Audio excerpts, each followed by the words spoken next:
هدي محمد صلى الله عليه وآله وسلم وشر الأمور محدثاتها وكل محدثة بدعة وكل بدعة ضلالة وكل ضلالة في النار. رب اشرح لي صدري ويسر لي أمري واحلل عقدة من لساني يفقه قولي. After praising Allah subhanahu wa ta'ala, sending immense greetings and salutations upon the final Prophet Muhammad sallallahu alayhi wa alihi wasallam, we come to the end of this Christian calendar, this Christian year, and the beginning of, in a few hours, of 2010.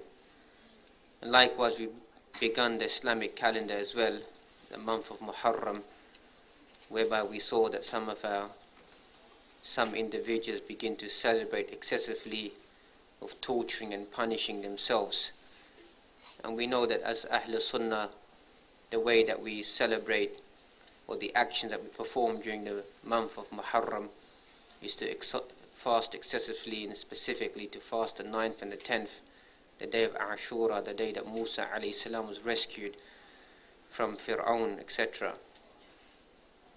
So as Muslims, we find that at times that we need a time to change ourselves and begin to focus more towards Allah subhanahu wa ta'ala. Likewise, non-Muslims as well, they try to find an opportunity to maybe repent back or have a new beginning, have a new focus. And if you study the media at the moment, you listen to the radio, etc., you're going to find various programs and discussions about momentous occasions that took place during this year, arts, buildings, history, facts and figures that what happened or the mistakes, etc., that took place in the previous year, and what we can do to begin to better ourselves for the following year. That's what non-Muslims are doing at the moment. And it's quite strange that they are focusing upon this in comparison to us Muslims, who just don't really seem to have a vision of what we're doing or what we're supposed to do. In the hadith of Muslim, if I'm not mistaken, like well in both collections of the Sahih of Imam Bukhari and Muslim, in the Sahihain, لا يلدغ المؤمن من جحر واحد مرتين. The believer is never stung from the same hole twice. Never makes the same mistake twice. That's what a believer is. Now the only thing that comes to mind is we claim to be believers and we don't get stung from the same hole twice. We get stung from the same hole many times. And obviously we haven't really been stung, because when you put your hand down in a hole and you get stung by a scorpion or a snake, etc., you'll never put your hand down the same hole again. So why do we get stung, the Muslim Ummah in general and us Muslims in specific, get stung by the same hole twice? Because the hadith states, لا يلدغ المؤمن, the believer is never stung from the same hole twice, never makes the same mistake twice. And we've been stung many times. The most simplest conclusion is, we are not really believers. That's the most easiest understanding of this hadith. Because hadith mentions, لا يلدغ المؤمن, the believer is never stung from the same hole twice. So there must be some naqsul iman, there must be some deficiency in our iman that we haven't learned from our mistakes, or we don't become more vigilant in what we're doing in our lives. So that's something to ponder and to think about. Now in comparison to that, we know what many individuals will be doing in this festive period, as they say, in this New Year resolution that they have. You know, it's quite strange. If you go and study what the New Year resolutions are for many of the non-Muslims and what their resolutions are, you'll be quite surprised. Amongst the top 10 or the most common resolutions that non-Muslims are going to have, and listen to them quite carefully, we're talking about non-Muslims, not Muslims here, because you might begin to think maybe these are Muslims who are making these commitments. Number 1, spend more time with one's family. Number 2, to get fit. Number 3, to quit smoking. Number 4, to help others. And number 5, to get organized. They sound very Islamic, don't they? They are Islamic. Those are amongst the top resolutions in this country, in the Western world, of what non-Muslims want to do at the beginning of tomorrow, even though they're going to be in a state of drunkenness and whatever it may be. That's their top resolutions. that they want to do in their life. Now compare that to us Muslims. How many of us don't want to spend more time with their family? How many of us want to start smoking? How many of us want to get unfit, get lazy, get no vision? How many of us want to waste more time? How many of us want to get less organized, less disciplined? That's the comparison that we want to look at tonight. That yes, we are making a critique of them, but at the same time, in that critique of them and the way of life that they have, they've still got some vision. They've still got something that they're thinking about, and whereby we don't seem to have some vision that we're thinking about, or what we're going to do at the beginning of the new year. And obviously we know that for some of them it's just enjoyment. We know that. We're not going to deny that fact. There's a large portion of them just get together just to celebrate, just another opportunity.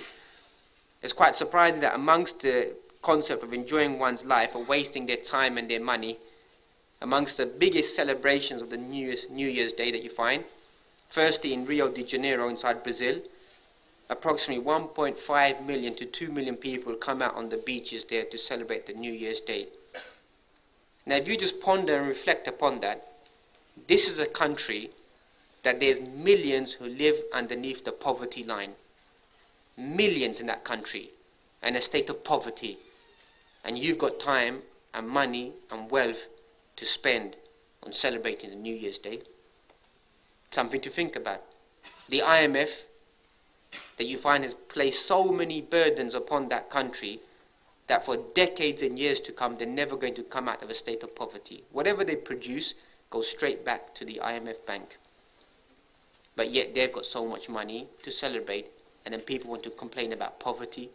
They want to complain they don't have much to eat, etc. Well, look what your government is doing with its wealth. But then the person may argue, well, there's wealthy countries who have the ability, like in Sydney as well. I think their New Year has already begun or is over now. There as well, on Sydney, you find Australia, 1.5 million, 2 million people get together and have this great big gigantic New Year's Day celebration. And here as well, in a few hours, Trafalgar Square, Muslims will go there for cheap thrills and free kisses and free bottles of wine, wherever may be there, having the leftovers lying around. Will go there to enjoy and to mix with these people is something to think about. And because now Muslims are so infused in the culture that if I'm not there, I'm not part of the crowd, etc., I may be seen as some type of geek or a weirdo, etc. There's nothing much that you're missing. If you think you're missing something, there's nothing much. You're probably just missing a hangover or vomiting on the street, tripping over or getting robbed or maybe getting stabbed, which normally happens to many individuals who go there because of the culture of robbing people whilst they come to attend this festive period, etc. And many innocent individuals, they get hurt.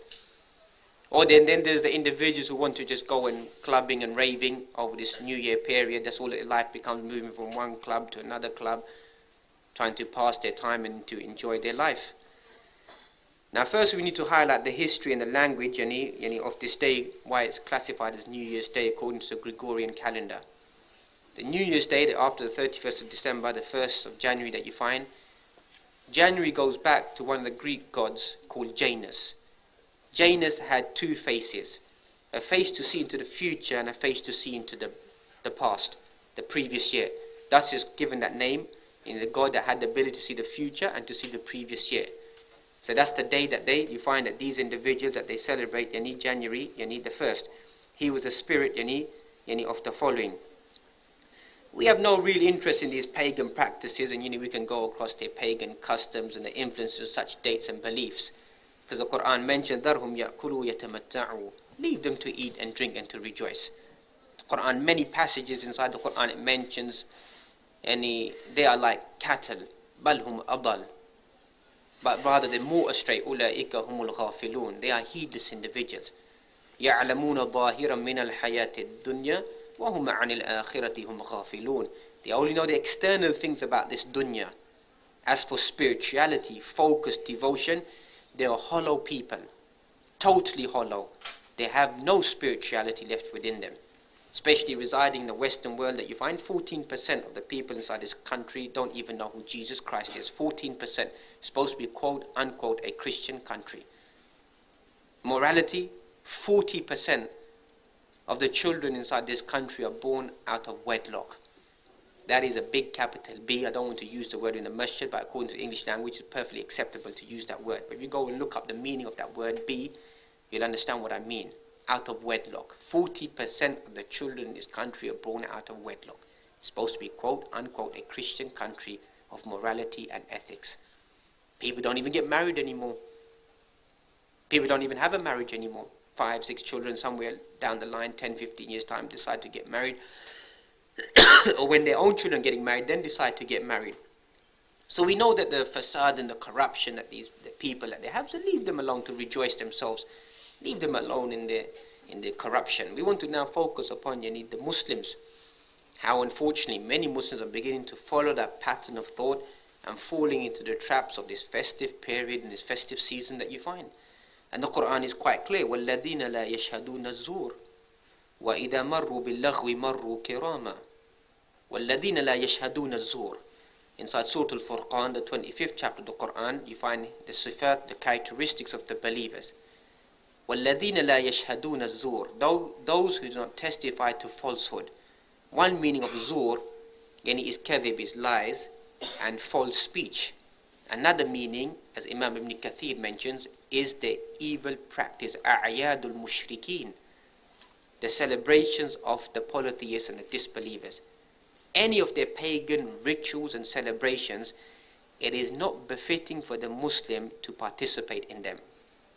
وَإِذَا مَرُّوا بِاللَّغْوِ مَرُّوا كِرَامًا. If they go past this vanity, this false speech, this evil speech that you find, marru kirama, they walk past it with nobility. They don't shy away. They don't try to maybe make ends meet or try to give a humble salutation or greeting. No, they try to break away. They're noble about themselves. They know what their own faith is. Lakum dinukum waliya din. You have your way of life, and I have my way of life. So you find that Ibn Kathir mentions those who don't attend where falsehood occurs, they do not let it contaminate them in the slightest. So this is what you call a contamination. A pandemic at the moment, the evil that we're surrounded by at the moment. And it may sound harsh, but we don't greet or even respond to such slogans. As we find ulama mentioned, to say things like have a happy new year, a good new year, give out greeting cards, prosperous new year, a festive season. This is all not allowed for Muslims to do. We do not greet them. There's a difference between that and if someone passes away, to give your condolence, to say sorry to hear about the death from so-and-so, to ask about their health, ask how they are. That's all allowed as a Muslim. Ma fi haraj. There's nothing wrong with that. But to greet them specifically on their days, on their festive periods, on those things that concern them, then a Muslim does not do that. Because that is acknowledging their kufr. That is acknowledging their disbelief. So if we don't believe in the disbelief, why should we acknowledge them inside that? I had a feeling I had to hold it. Likewise, we find the hadith, مَنْ تَشَبَّهَ بِقَوْمٍ فَهُوَ مِنْهُمْ. Whoever imitates a people becomes like them. We know inside the Quran, وَلَنْ تَرْضَ عَنْكَ الْيَهُودُ وَلَا النَّصَارَى حَتَّى تَتَّبِعْ مِلَّتَهُمْ. These people will not be happy with you until you do not follow their millah. So millah means every single way of their life and their pattern and their culture that you find. So Muslim needs to be vigilant about sticking to their own sha'air, their own symbols. There's nothing wrong with mixing with a society, being with a society. There's nothing wrong with that. What's forbidden in Islam is total amalgamation, whereby you lose your identity. That's not allowed in Islam. You can live as an identity amongst these people if you wanted to, as long as you hold fast to your belief. It's when you have to change your belief, change your identity to fit into with their agenda or their type of identity, then that is something which is not acceptable in Islam. So also we find the narrations mentioned by Imam al-Bayhaqi and others harsh words you find. Avoid the enemies of Allah during their festivals. Avoid them during the times of their festivity. Harsh words once again. Why have such harsh words been mentioned? To send home the message. It doesn't mean we become full of hatred, because remember, as Muslims, the believer hates kufr, hates disbelief, whoever it comes from. It could come from a Muslim, it could come from a kafir. A person shouldn't go extreme. Because some people begin to hate disbelievers as individuals. Yes, there are a few individuals out there that we as Muslims hate. I'm not going to mention them, George Bush Jr., etc., that you find that he's a public enemy number one to Muslims, non-Muslims alike.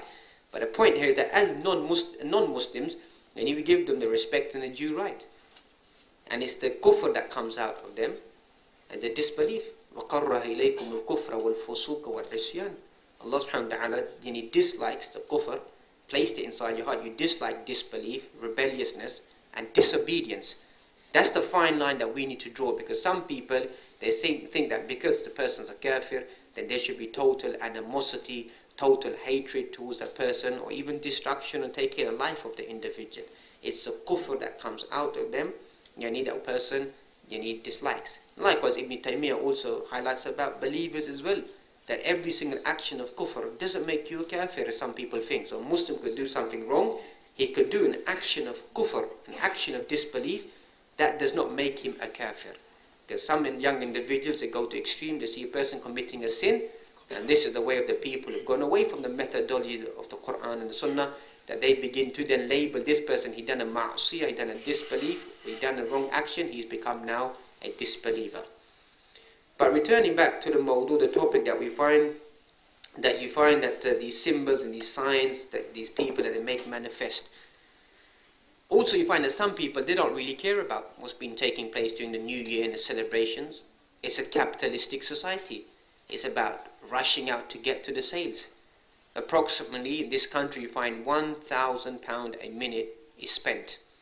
£1,000 a minute is spent. You can see how people at the moment are rushing around at the moment, especially today, because tomorrow the VAT is going to go back to 17.5%, so they're rushing around like crazy individuals. And how many Muslims are rushing? I'm not saying it's haram to buy clothes, to get something cheap, etc. on a sale, but there's some Muslims who make sure that they're out there before Fajr, lining up outside to get a good bargain. And these same Muslims will not take the same steps to get there to the masjid for Fajr. ركعتين قبل صلاة الصبح, 2 units of prayer before Salatul Subh, before the Fajr prayer, the 2 sunnahs that we pray. خير من الدنيا وما فيها, is better than the dunya and whatever it contains. Think about that. How many Muslims make sure they're going to be there right early in the morning before Fajr, probably even miss their Fajr, or just pray inside the car for some reason, or lock behind some cabinet or somewhere, because the sales is just so damn important. Salatul Asr. Whoever misses Salatul Asr is as if they lost all of their property and all of their family. حافظوا على الصلوات والصلاة الوسطى وقوموا لله قانتين. Guard your prayers, and especially the middle prayer. قول الراجح, the most accurate, wallahu a'lam, statement about the middle prayer, I mean all of these aqwal that we find, is Salatul Asr, is the middle prayer, the afternoon, late afternoon prayer. I'm not saying once again it's haram to go out shopping, etc. I'm just trying to make the tawazun, the balance, that how much of a capitalist society has become around us, that many Muslims just become capitalistic in their approach as well, and they begin to lose their focus towards their deen, their focus towards Allah subhanahu wa ta'ala. Alhamdulillah, if you pray your Fajr and you go out and you find yourself a bargain, you come back by dhuhr, khair, alhamdulillah. But if you're going to spend before Fajr and all day and miss your prayers, skip your prayers, combine your prayers for a trivial excuse like this, then wal ilmu indallahi subhanahu wa ta'ala shows where your priority lies. For other Muslims, we find the above evidences, etc., discussion has no relevance to them, because some young people say, well, I'm not worried about the sales, I'm not worried about this kufr practice, etc. I just want to enjoy myself. I just want to get involved in the festivities at the moment that we find, and the period of people rejoicing and being happy. Now, our advice towards these individuals is the famous hadith that we find عن ابن مسعود عن النبي صلى الله عليه وسلم, talking about that the foot of the son of Adam will not move until he's asked about 5. Those 5 items that every single one of us will be asked about is عن عمره فيما أفناه, about one's age and where did one spend one's life or one's age. وعن شبابه فيما أبلاه, that which concerns us tonight, about being a young person and how did you spend your time as being a young individual. وعماله من أين اكتسبه, and his wealth, where did he earn it from, وأين أنفقه, and where did he spend it, وفيما أنفقه, وماذا عمل بما علم, and what did he do with that which he learned. So all of us will be asked about this. But a key element tonight is about what did you do whilst you was a young individual. You know, some of the mashayikh, they come and they pray at the elderly age. You know, that's all that some of them they can do at this stage. Because you find that if a person, some narrations, you find if a person who comes to that age of 50, 60, etc., and doesn't begin to focus upon their life at that age, if they don't become mature at that age, then there's no khair within that individual. So that's all that some of them they can do. And if you place that in comparison to many of our young individuals that get so bogged down in ara al-fiqhiyya, in certain fiqhi debates about how fast to move one's finger, when to lift it, when to raise one's hands, how loud to say ta'min khalf al-imam, how to get up on one's knuckles or one's hands, or go down on one's knees, or whatever it may be. All this exists in fiqh of Islam. It's kullu jaiz, is allowed.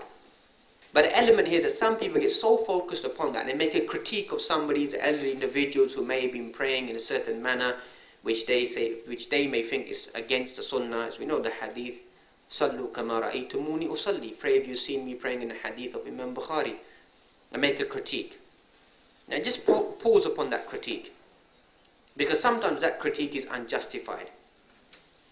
Because some of those mashayikh, those elderly individuals, you know, sometimes you find not days, not months, sanawat, years have gone by and they've never missed Salatul Fajr bil Jama'ati. Years have gone by, ya ikhwan, and they've never missed Fajr in congregation. We miss Fajr in congregation on a daily basis. We might catch it once in a week in the masjid, once in a month. So we have to find that tawazun, that balance, that we're supposed to be young and full of energy and zeal and passion. Then where are we, quote unquote, when it's time for Salatul Fajr? Now I'm not going to analyze this masjid because I don't know. But I know inside my local masjid that those individuals who are bamboozling everyone about the Islamic power and Islamic state and whatever it may be, they don't seem to be there at Salatul Fajr. That is a sign of hypocrisy. Man salla bardain dakhala al-jannah. Whoever prays the two cold prayers will enter into paradise. And if you knew the reward for these two prayers, you would come habwan, you come crawling like a baby on the floor to catch the jama'ah, to catch the congregation. And we're supposed to be young individuals. I've heard it many times. Sheikh, it's too cold outside. I might catch a cold. It's too early for me. 7 o'clock in the morning is too early for you. Pray in your room, jump straight back into bed. And then come out and talk about so many big things you're going to do in this world. If you can't even get up for Fajr, because the day of the believer doesn't begin at Fajr, it possibly begins before Fajr. You've heard the statement, the early bird catches the worm. So if you get up about 11 o'clock and you make qada, you pray your 2 rak'ah Fajr and have something to eat, then it's time for Dhuhr. Your day is finished. What are you going to achieve? Tell me seriously, what are you going to achieve in your life? And that's your routine for the last 5, 6, 7, since you've been 16, 17. That's been your life since you walked out of school. That's been the life of many of our Muslim youth. Just sleep it all off, as they say. Get up at night, kick back with your friends, come back, the same old routine, like a rat. Nothing special. Then you want to talk about change. That's the real change.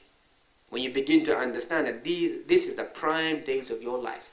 Not to think, وَتَكُونُ مِنْ بَعْدِهِ قَوْمًا صَالِحِينَ, that I make my sins and then afterwards I become a righteous individual. So many of us Muslims, we have that cultural understanding. When I get to the age of 40, I perform Hajj, I'll settle down, then I become a good Muslim, then I become more focused towards my Islamic teaching and Islamic life. No, Allah subhanahu wa ta'ala wants you now.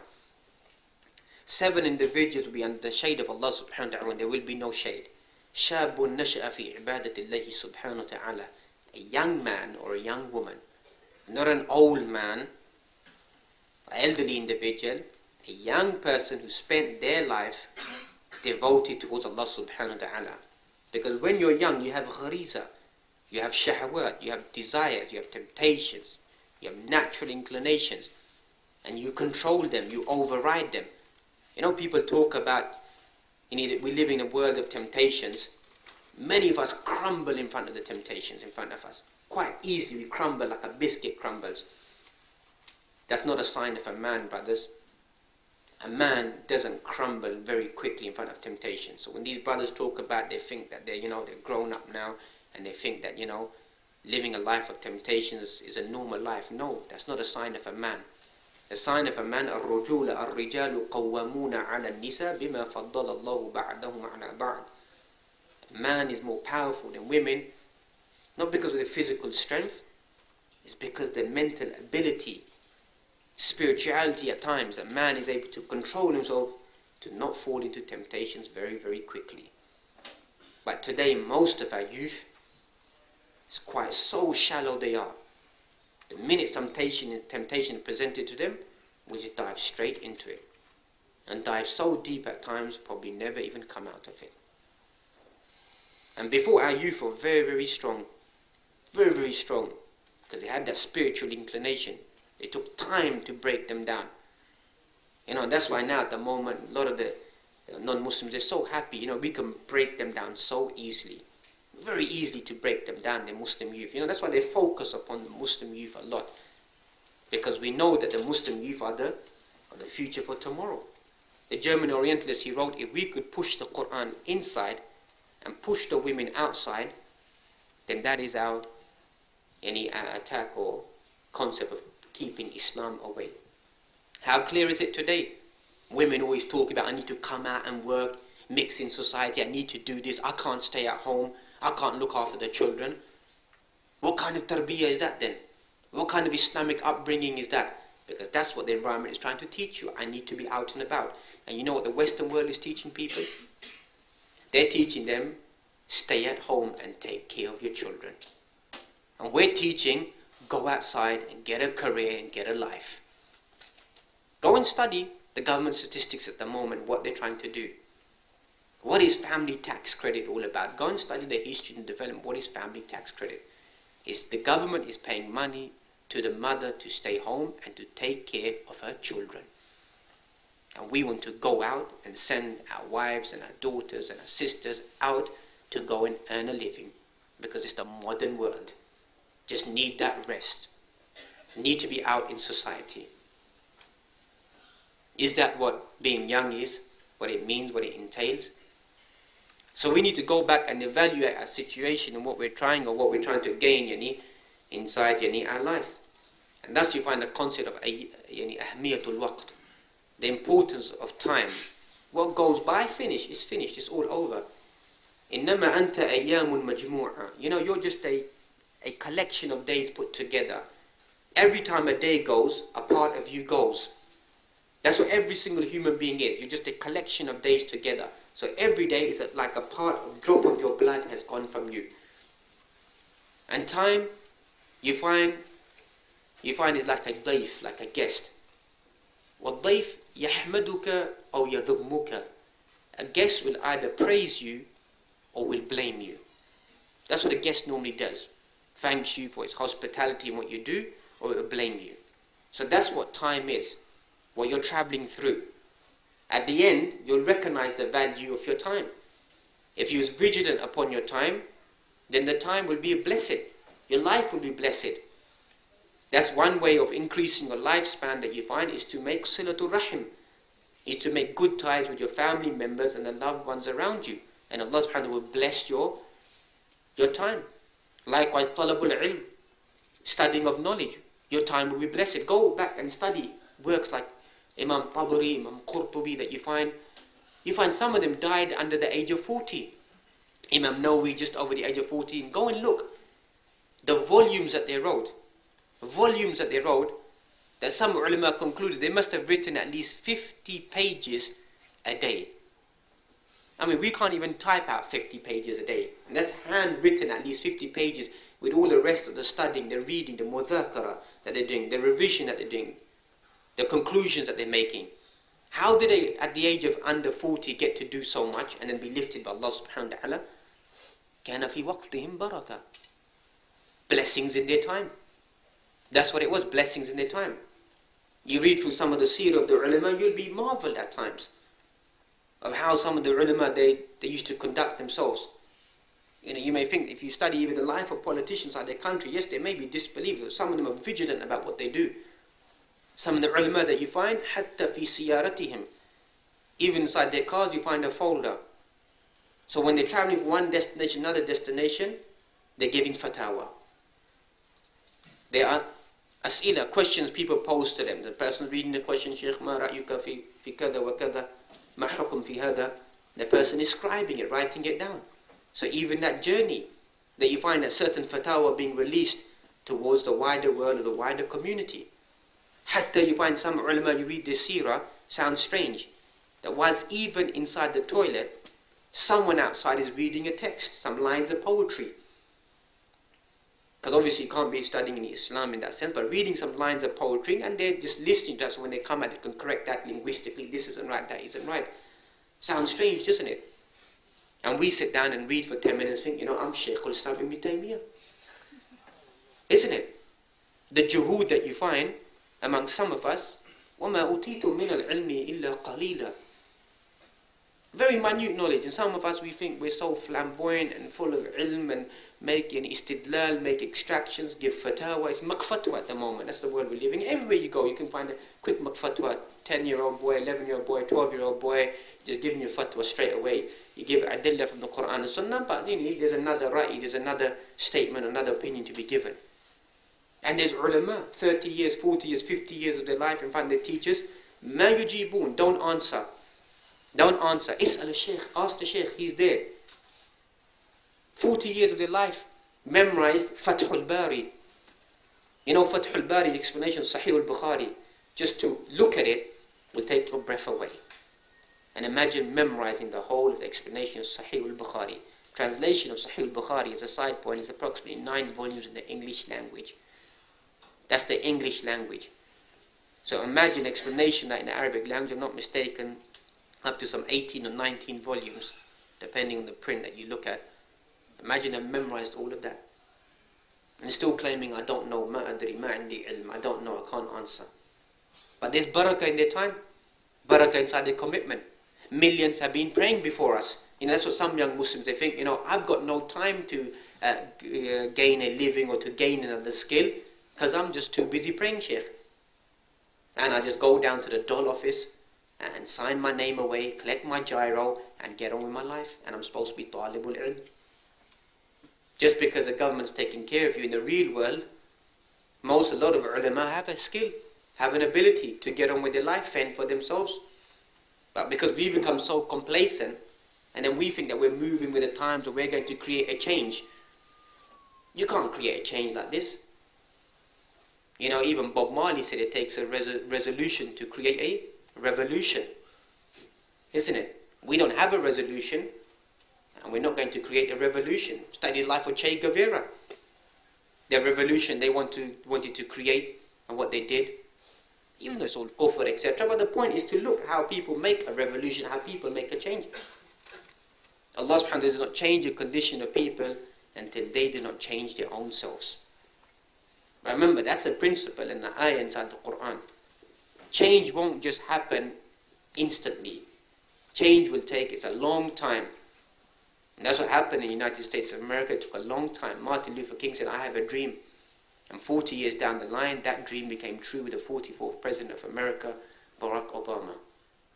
They believed in the change of black people there, and they found that change. We don't believe in a change, and Allah knows best when we'll find that change. It may not be around us, it may be somewhere else in another location in the world. But those people believe in a change, and they will make that change. And they'll show us that this is the change that you didn't even dream about. You didn't even dream about this change, and we've made that dream become true. And remember, there's some dreams that do become true. And the change of Islam isn't a dream. Remember, that's a reality that's going to take place. And so as youth, we have to work towards that. Because many people think, oh, well, what can young individuals do? Study the life of many of the companions. Most of the companions were what? Young individuals. Abdullah ibn Abbas, radiallahu anhum, at the age of 7, 8, leading the people in prayer. What did the women say? Cover him up. He doesn't even have a cloth that covers his body properly. Half of his body shows.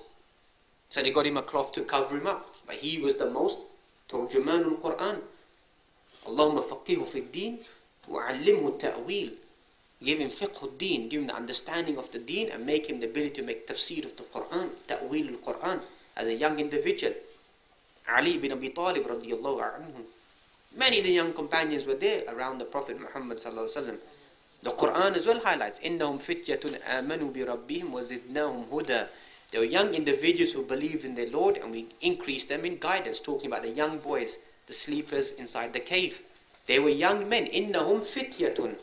They were young boys who believed, who made that change.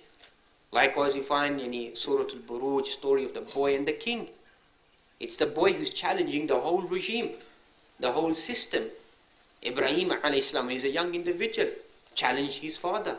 Then as a young individual, when they threw him inside the fire, and then when he debated with the king Namrud as well, all at a young prime age, carrying out these actions. So this is the prime age for the believer to begin to focus upon. عن شبابي فيما أفناه. What did you do with your young age? Yes, it's a great big life of temptation at the moment. We find the hadith of Sahih Muslim that when Allah subhanahu wa ta'ala created paradise, Jibreel alayhi salam said that whoever sees paradise will just want to jump straight into paradise.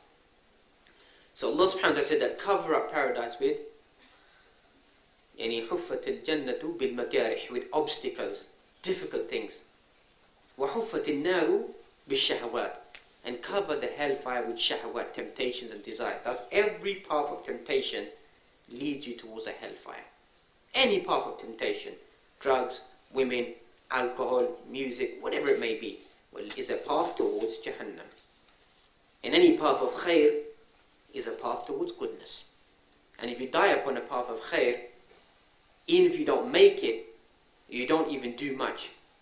إِنَّمَا الْأَعْمَالُ عَلَى الْخَوَاتِيمِ. Actions are upon the ending. وَإِنَّمَا يُبْعَثُ كُلُّ عَبْدٍ عَلَى مَا مَاتَ عَلَيْهِ أَوْ كَمَا قَالَ صَلَّى اللَّهُ عَلَيْهِ وسلم. Every single abd, every single individual will be raised up upon that which they died upon. So if you died upon in the state of sujood, performing hajj, reading Quran, walking to the masjid, finishing your prayer, starting eating your food in the name of Allah, being good to your parents, go visit another brother, go and do something good, walking to a dars, that's all khair. Now if you die tonight, walking towards Trafalgar Square, going out, coming back, being stoned, being rushed, don't know what you're doing, then that is classified by the ulama su'ul khatima, an evil ending. Obviously no one can judge, but externally it's an evil ending. It's a sign of a bad ending, that a person died upon disobedience towards Allah subhanahu wa ta'ala. And some imams, obviously in this country, it's hardly ever happened. But in Muslim countries, some imams will say, Sallu ala sahibikum, pray upon your friend, because we're not going to read his prayer. Maybe it should become time in this country that some imams should give that same message out. Pray upon your friend yourself. We're not going to pray upon him. Because how many of our Muslim youth involved in ma'asi, disobedience, in sins, in vice, promiscuity, lewdness, wickedness, fornication, adultery, akhbar, shurbul mukhaddirat, the drinking, taking of drugs, alcohol, and just people just turn a blind eye. Turn a blind eye. No. At times the imam have to take that strong role. Why? That people, Muslims, begin to think, the imam didn't pray over him. The imam did not read the prayer over him and ask someone else to go and lead the prayer. Because too many times our imam control as well, because we pay your salary and we take care of you, whatever it may be. No. Imam is a person in authority. If he wants to send home a message, he should be given the right to send home the message. That all the rest of those individuals begin to think, this is serious. That's why in some Muslim lands that you find when they execute someone, that message goes out deep. That this person was caught committing adultery, and this person got stoned to death. Every time someone thinks about committing adultery, then they're going to think 1,001 times that if I get caught, then this is what could happen to me. But a person may think, oh, you know, that sounds so gruesome and it happens so often. It doesn't happen so often. The amount of people that get shot in futile killings in one of the states of quote unquote the United States of America, in Chicago, after 52 states that you find, or 52 odd states, amount of people in 1 hour that get shot in just futile shooting. The two gangs are fighting at each other, don't even kill each other, shoot a few other people in the street. In 1 hour is the amount of official executions that take place in Saudi Arabia in 1 year. Think about that. The amount of futile shootings and people that die in 1 hour in one of the 52 states of America, not taking into account South Africa, which is supposed to be the most dangerous. Certain areas of South Africa that you find is the most dangerous place in the world to walk. The most dangerous place to walk in certain blocks. So forget about that and other areas in France and Germany and other countries that you find, and here as well up north that you find certain Merseyside, certain areas that you find. Big up to South London as well, isn't it? Huh? You find certain areas, don't walk in that area. And what happens? Compare that to a amount of official killings. Official, that means after a long appealing, a long discussion, opportunities given, person to repent, etc., in 1 year. So when they talk about, you know, the Islamic law is barbaric, and you chop off people's hands, chop it off. No, we don't amputate people's hands so quickly because they stole a pint of milk. That's what non-Muslims in the image that they have. That's the image you want to push, isn't it? Quite quickly, you know, you just amputate the person's hand. No, just like you have the High Court, you have what do you call it, the Old Bailey, etc. You have the Queen's Counsel, you have barristers, you have lawyers, you have a defence, you have prosecution, you have appeals, High Court of Appeal, the European Court of Appeal, Supreme Court of Appeal. All that exists in Islam. It's all about different terminologies. Person's chance to repent, to come back, to give an excuse. And then finally the decision is given. So it's not just based upon the whims and the desires, that's it, go and amputate the man's hand. It's a long discussion, long opportunity, but they want to give that image that that's what Islam is. And many non-Muslims, you'll be very, very surprised that many of them are so content, they are so content that the legal punishment or the death penalty is brought back upon certain individuals when those individuals persecuted their loved ones. For example, the English nurse that was killed in Saudi Arabia or something that you find, Australian nurse if I'm not mistaken, when it was presented to her brother living in this country that, you know, the Saudi Arabian government may execute the other woman, you know, what do you think about that? You know, people like Nick Ferrari, isn't that gruesome, isn't that barbaric, isn't that, you know, against the law, isn't it against humanity at the moment? You know what this non-Muslim said? If that's what they decide to do, and the woman is guilty, then that is the only thing that will make me happy.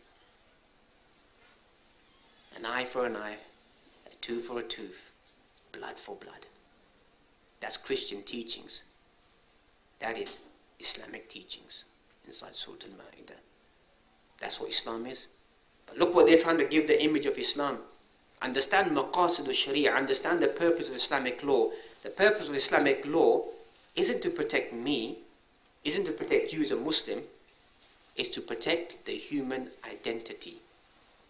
That's what it is. That's what we fail to understand. It's not about protecting us, it's about protecting all individuals and taking care of them.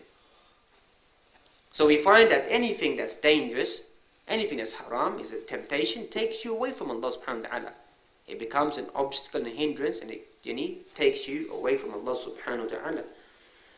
So we find that if we look around us, then we find in conclusion, before we move on to the concept of death, is the peer pressure. The type of friends that we have around us. Once again, as I mentioned, that a real person, if you're a young man, you're at your teenage, yes, sometimes the peer pressure can begin to get so deep down and infiltrate you, because that's a general norm. But a Muslim, a believer, who's got some element of faith, yarhamukallah, and he should override that. Should override the peer pressure around them, especially if they've been brought in a Muslim household and there's some Islam inside the home. Obviously with non-Muslims, they come from a different background, so we can't blame them. Alhamdulillah, we praise Allah subhanahu wa ta'ala. When people enter Islam, it washes out everything that they've done before inside their life. But you can see the influence of the society. You find that even sociologists have carried out certain studies that you find of people dealing in science, that if you take a frog and you place him inside cold water, that's his home. If you take a frog and place him inside burning hot water, he's just going to jump straight out of it, won't even go into it. But if you take that same cold water and you place the frog inside there and you begin to heat, take a Bunsen burner, ignite a flame and begin to heat the water. It begins to get warm, begins to simmer, begins to boil. You know, the frog doesn't jump out. He jumps in. You know what happens to the frog? The frog dies. The frog climatizes himself or herself to the environment and feels so comfortable and just dies inside the water. That is a parable of the society around us. That when you climatize yourself to everything around you, then eventually you're just going to die in that society. Meaning that everything is just going to become a norm. You know, even the way that sometimes a brother speak, a Muslim speak, I'm shocked. I'm shocked. I grew up in a rough environment, the streets, etc. Even though we had a good Islamic, alhamdulillah, influence, etc. So you knew most of the people in the streets are Muslims. Obviously, non-Muslims I can understand. I've got nothing against them, but Muslims. The Muslims, the language that they use and they speak. And I think that, you can't even speak a proper sentence of English. That's the That is the reality. This type of, this wicked or whatever language that you find. I'm sometimes mesmerized standing thinking that, hang on, wicked is wicked. But obviously, I'm sharp enough in that sense that I can quickly work out, okay, wicked in here must mean it must be something good. So you have to quickly work it out. But imagine someone who never heard that language before. And this is supposed to be the English language. But that's the environment around us, isn't it? That influences the Muslims to think that's the way. Or Muslims, with their trousers hanging below their bottom. That's supposed to be a sign of fashion, isn't it? That's a sign of a homosexual. That's the signs of your trousers hanging below your bottom. Muslims want to dress like that. They think, obviously black people have their culture. That's the way they behave. And you find Somali boys, Bengali boys, Asian boys walking around, trying to speak Jamaican patois or whatever it is, thinking they're black. Since when was you black? Since when was you black? 2 years ago? Since when? You haven't come from the Caribbean islands. You haven't come from the West Indies or Dominica. You don't know nothing about Bob Marley and his history and their belief and the Rastafarian movement. To smoke ganja for them, that's their religion. It's in the Bible. The herb. The Bible talks about the green plant. So for Bob Marley, that was his faith. He used to smoke ganja, that's his religion. To leave their dreads, leave the long hair. And even young Muslim boys keeping, the colonels, or whatever they call them, I don't even know the name now. Keeping their dreads as well. Young boys keeping their hair long, trying to look like them. So he had his culture, he had his religion, and he worshipped Haile Selassie, the emperor of Ethiopia that you find. When he came to Jamaica in 1973-74, people made sujood in front of him. He was supposed to be God reincarnate, J. That's what they called him. That's their belief. So you want to copy those people, then copy them properly then. Why take bits and bobs? Copy them what their life is, what they want to do, and see what the end of their life is. That's not our culture, brothers. That's not our identity. And even them, they know that's not really identity. That's just something that they put on that, to keep them happy. It keeps them engaged amongst one another. So the culture that we get surrounded by has a big impact. That's why the Prophet Muhammad mentioned that good friends and bad friends is like haminul misk. A person who carries perfume. Because even if you don't buy perfume, some of that smell is going to rub off on your clothing. Moving about with a good crowd is going to help you. And the opposite, nafikhul kir, the blacksmith, the one who blows into the bellows, just by standing next to the person, some of the smoke is going to come on your clothes or rip your clothes. So the type of crowd that you move about with has a big impact. That I just move about. You know, some young Muslims will say, but you know, Sheikh, I don't really get involved in that. I just move about with them. They're good guys. Give it a few months and you'll be rolling about with them and you'll try to be the leader of the pack. I know how many young individuals that I probably nurtured them with my own hands, like my own sons. And some of them, Allah forbid, are out there in the streets like they're big time gangsters. Like my own sons, I used to see them on the streets playing with their nappies, give them a lollipop, take care of them. And they grow up, may become slightly taller than me, slightly more hench than me, and that's it. I'm a big shot. And sometimes I feel like leaving what I'm doing is going to them, giving them a slap in their face to remind them that who you was, what you was before. Now all of a sudden you become this. Because the environment is creating, that's the image. How many of our Muslim youth do you find walking about with a piece in their back pocket? Sounds strange. But we've had times whereby we have to intermediate between Muslims, and then they want to come and put the gun on the table and try to put the frighteners on us. Who cares if you're carrying a piece? Does it make you show you're a brave individual, but two ulama are sitting there and some brothers sitting there trying to mediate? You put your gun on the table trying to say, look, Sheikh, if you step out of the line, I may even pop you as well. Do you really think we're worried? Do you really think we're going to be worried about such shallowness? That doesn't really bother us. And it never will, inshallah. It never will, because these things are just trivial. But obviously that's the type of culture that our people are beginning to fall into.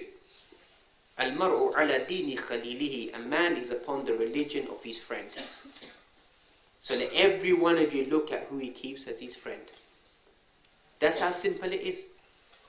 Al-mar'u ala dini khalilihi. Whatever you may not be doing something today, brothers. If your friends are bad friends, that's your way of life. If you're bucking about with them, you're moving about with them, they're your coldies or whatever it may be. And that's why you find Al-mar'u ma'a man ahabba. You'll be with whomever you love. You'll be with whomever you love. If you love those individuals, you'll be with them. You love the Prophet Muhammad sallallahu alaihi wasallam, you love the companions, you'll be with them. The Prophet Muhammad sallallahu alaihi wasallam said, Mata alqa ikhwani. When will I meet my friends? Oh, they said, are we not your friends? He said, no, you are my companions. I want to meet my friends. They said, who are your friends? He said, my friends are those who believed in me and never ever saw me. You know who that is? That's us. So if you want to be friends with the Prophet Muhammad sallallahu alaihi wasallam and you want to meet him once again, then brothers, you have to sacrifice what they're trying to portray in front of you. You have to sacrifice that. And it's not much of a big sacrifice really if you think about it in honesty. Because sometimes we look at some non-Muslims, you know, sometimes they're strange in what they do. You know, I'm a strange person. Sometimes I read a lot of junk and rubbish, you know, Rebel for the hell of it, talk the life of T.J. Arnold, talk about the life of Tupac Amaru Shakur. You know, I go to the library and I just pick up all types of books and just read them. I'm just a junk sometimes what I read. But that's just me. Because sometimes to live in a society, you have to go deep down into the core element of society, what people are doing. And so you find that, that when you get so engrossed in inside what takes place around you, you know, sometimes it can overtake you. If you can't make the distinction, if you can't make the distinction, it can sometimes then overtake you. And that's why even the Arab poet, he wrote these lines of poetry, عرفت الشر لا للشر ولكن لتلافيه. Yani I studied and I learned about evil, not so that I may do the evil, but so I may abstain from it. وَمَنْ لَا يَعْرِفَ الشَّرَّ مِنَ الْخَيْرِ يَقَعْ أو جدير أن يقع فيه أو كما قال الشاعر. If you don't know the distinction between evil and good, one day you may eventually fall into the evil. So that's why sometimes a person studies evil to be able to abstain from the evil and to warn people about the evil, to stay away from the evil.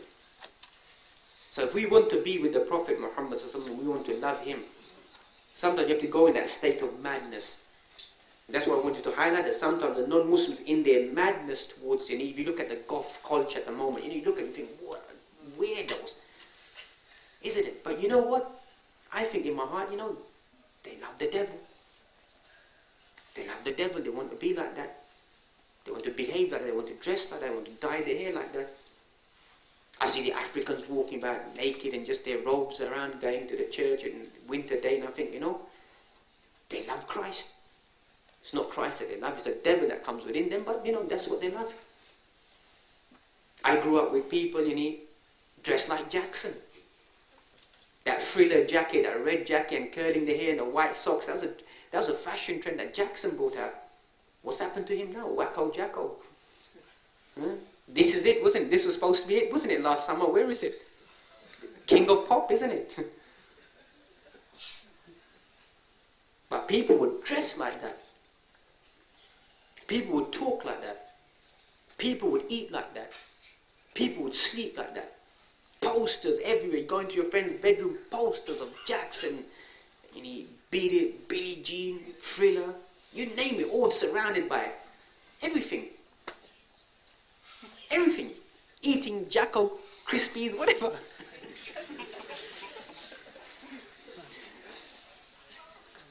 But that's their love. That's their love, isn't it? Now, if that's what they love, they'll be with those people. Now, if we love the Prophet Muhammad ﷺ, what does that entail? Do we eat like him? Do we sleep like him? Do we defecate like him? Do we laugh like him? Do we talk like him? Do we dress like him? Do we walk like him? Something to think about. For them, they see you're in a state of madness. But we concluded that we don't see those individuals in a state of madness. We see them in a state of immense love and devotion.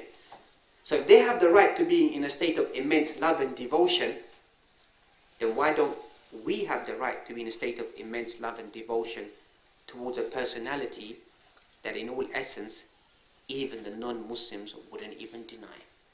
يَعْرِفُونَهُ كَمَا يَعْرِفُونَ أَبْنَاءَهُمْ. They know him like they know their own sons. That was the Prophet Muhammad sallallahu alaihi wasallam. Michael J. Hart, who wrote the 101 or 100 most influential people in the world, was a practicing Christian. He placed Jesus Christ as number 5. And he writes in his Muqaddimah, in his introduction, I was compelled and had no other choice that from whichever angle I look at his personality, as a husband, as a leader, as a father, as a warrior, as a statesman, as a brother, as a friend, this person comes on top. That was the Prophet Muhammad sallallahu alaihi wasallam. We didn't pay him any money to write this book. No Islamic government paid him any money or bribed him or gave him a prize. He wrote this book out of his own research, the 100 most influential people in history. So they know him, sallallahu alaihi wasallam, and they know what his message is, and they know what he's trying to present, and it is us who have forgotten the Prophet Muhammad sallallahu alaihi wasallam. Ya waylata laytani lam attakhid fulanan khalila. Woe upon me that I took so-and-so individual as a khalil, as a close friend. لَقَدْ عَدَلَّنِي عَنِ الذِّكْرِ بَعْدَ إِذْ جَاءَنِي. This person sent me astray after the dhikr, the reminder came to me. So weigh up our friends. How many of our friends really care about us? How many of our friends that when after the dhikr comes to us, that we go away from the path, or they drag us away from the path of Allah subhanahu wa ta'ala? So we need to begin to think as Muslim youth, because the future lies, as they say, in the hands of the Muslim youth. If the Muslim youth are upon righteousness, then the future is very, very bright and is very, very wholesome and good. And if generally the Muslim youth is corrupt and full of disobedience and bad actions, then the future isn't too bright until a new youth come about who begin to come into a state of devotion. So my message in these final few hours coming to the New Year's Day, obviously we don't make imitation, but if you're going to make a resolution in the new year, you're going to make a resolution to change or think about time to change, then as we began with, think about how some of those disciplined individuals are going to change, and think, us as Muslims, what can I do now in the following Islamic year or even the Christian Gregorian year, the Gregorian calendar, what can I do in 2010? What should I begin to do right from tonight? Begin to think and reflect upon that. How can I make myself a better individual? My relationship towards Allah subhanahu wa ta'ala, my relationship towards the Prophet Muhammad sallallahu alaihi wasallam, my relationship towards my parents, my family members, my brothers, my sisters, the non-Muslim friends I have, the non-Muslim family members, and the non-Muslim society around me. You know, we need to really strive hard, because the current image at the moment of Muslims, and you go and study, go and flick any news channel, etc. that you find, in general, what do you find? There's 5 main items of news. All 5 of them are going to be about Muslims. 3 of them will be indirect, and a few of them, yani B, yani, for another 2 individuals. I'm going to stop there anyway, so I'll take questions.